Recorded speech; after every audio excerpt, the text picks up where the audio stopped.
Vladimir Poutine panique complètement. Et sa dernière diversion est la plus délirante jusqu'à présent.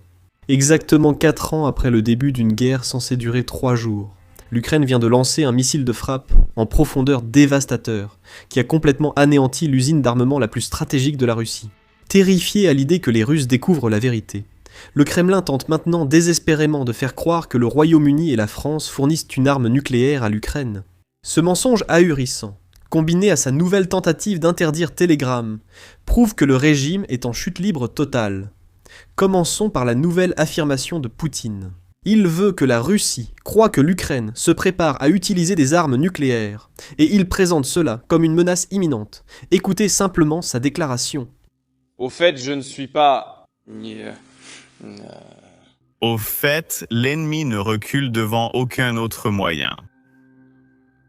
Des rapports sont déjà apparus dans les médias concernant leur tentative ou intention d'utiliser une sorte de composant nucléaire. Ils savent sûrement comment cela peut finir. Nos dernières informations devraient également être couvertes par les médias aujourd'hui et le sont probablement déjà. Les médias d'aujourd'hui devraient... Probablement, sinon... Je n'ai pas encore eu le temps de vérifier. Il s'agit d'une possible explosion. Cela concerne une possible explosion de nos gazoducs au fond de la mer Noire. Il s'agit du Turk Stream et du Blue Stream. Ils n'arrivent tout simplement pas à se calmer. Ils n'arrivent pas à se calmer. Mais vous voyez, il a omis une partie importante. L'Ukraine ne possède pas d'armes nucléaires. Alors, comment pourrait-il les utiliser ? C'est là que ça devient intéressant. Quelques heures avant ce discours de Poutine, le service de renseignement russe a publié sa propre déclaration. Selon le SVR russe, la Grande-Bretagne et la France essaient activement de trouver des moyens de fournir à l'Ukraine une bombe nucléaire ou au moins une bombe sale. Maintenant, la Russie a-t-elle fourni des preuves de cela ? Bien sûr que non. Ils ont affirmé qu'ils partageraient bientôt cela avec les États-Unis, comme les preuves sur l'Ukraine qui aurait attaqué la maison de Poutine. Vous vous souvenez du résultat ? Voici la réaction de Trump après avoir vu toutes les preuves russes. Écoutez bien. Donc, vous avez dit que vous étiez vraiment très en colère contre le président ukrainien Zelensky s'il était celui qui avait mené cette attaque contre la résidence du président Poutine. C'est ça. Poutine vous a dit lors de l'appel que l'attaque avait eu lieu. Vous avez affirmé vouloir lui donner une leçon, ce qui a suscité des critiques. Il y a quelque chose qui s'est passé assez près d'ici, mais qui n'avait rien à voir avec cela. Pourquoi avez-vous cru cela à ce moment-là pour dire cela ? Personne ne le savait alors. C'était la première fois que j'en entendais parler. Vous avez dit que sa maison avait été attaquée. Nous ne croyons pas que cela soit arrivé. Ce que je préfère, c'est la réponse française à cela. Alors que la Russie entre dans la 5e année de sa guerre de 3 jours avec un nouveau rebondissement, la fiction nucléaire. Cela fait 4 ans que la Russie a commencé son invasion illégale de l'Ukraine, et 4 ans que l'ambassade russe utilise le même manuel de désinformation. En 2026, cela doit cesser. La Russie n'a pas apprécié cela. Mais malgré tout, regardons la réponse ukrainienne. Voici ce que le président Zelensky a déclaré. Habituellement, lorsque la Russie échoue. Habituellement, lorsque la Russie échoue à gagner sur le champ de bataille, elle commence à chercher des armes nucléaires sur le territoire ukrainien. Il n'y a pas d'armes nucléaires en Ukraine.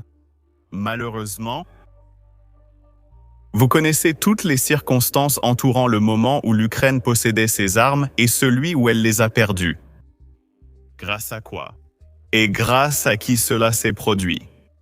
Et donc, je pense que c'est une préparation pour une réunion trilatérale. C'est une pression politique. Les médias ont également diffusé des informations sur le parapluie nucléaire, etc. Peut-être que ce n'est que de la rhétorique. C'est la réponse de la Russie. Mais il me semble qu'il joue toujours dangereusement avec ces mots. Armes nucléaires. Je voulais vraiment que d'autres pays, d'autres États nucléaires réagissent à cela. Tout d'abord, les États-Unis, je pense, pourraient leur envoyer le message approprié. Leur donner le message approprié. Maintenant, la question est, pourquoi Poutine fait-il cela si tout le monde sait que c'est un mensonge? Et pourquoi le fait-il en ce moment? Eh bien, c'était le 24 février. C'était un rappel brutal pour chaque Russe. C'était le 4e anniversaire d'une guerre qui était censée ne durer que 3 jours. Cette guerre a maintenant duré plus longtemps que l'implication de la Russie dans la Seconde Guerre mondiale. Une guerre où ils ont subi des dizaines de millions de pertes. Et Poutine devait s'assurer que les Russes ne pensaient pas à cela. Alors il a lancé ce mensonge nucléaire exactement à l'anniversaire pour détourner l'attention. Parce que voici ce que Poutine ne veut vraiment pas que les Russes sachent. Le pays qui n'avait pas de missiles au début de cette guerre en fabrique maintenant sur son propre sol. Et ces missiles frappent en plein cœur de la Russie, détruisant les usines dont Poutine dépend. Laissez-moi vous montrer ce que je veux dire, car c'est dévastateur. Un missile ukrainien a frappé une usine russe à 1500 km de la frontière ukrainienne. Cela représente une distance énorme. C'est bien plus loin que tout ce que l'Ukraine pouvait atteindre il y a 4 ans.